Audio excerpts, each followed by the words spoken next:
Hallå? Faiza ihany e! Kianao aloha ianao fa vao miara-pitaka sa mihitsy aho io. Akaikana lesy fa tsy sinareo ve tsy keny e?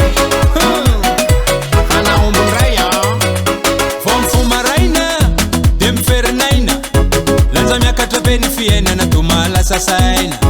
Feno fijaliana ary fiafina, nefa mitovy miandrany Paoly Andray andry fanampiana.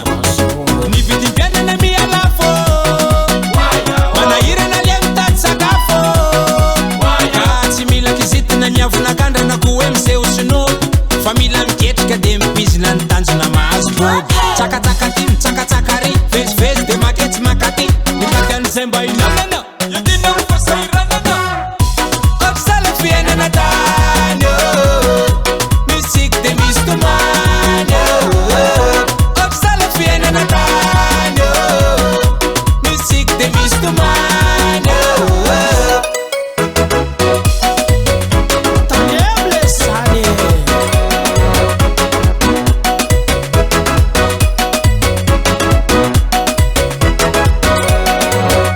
Na mampiasa saina, na mampiasa sandry, rehefa mivadika aisa lesy de aza mandry. Fa tsy moramora ny mitady vola, ny olona misy akamona aloha de tsy maintsy honona. Ny vidim-piainana mialafo, manahirana le mitady sakafo, mpamadika varotra be de be, manao business amin'ny FB, tsisy prix fa MP, da samy manana ny ato-clé. Izony misy de izony mandeha, izony misy de izony mandeha, izony misy de izony mandeha. Io ara fasera mampime. Ampysala fiainana tany misik de misy tomany. Ampysala fiainana tany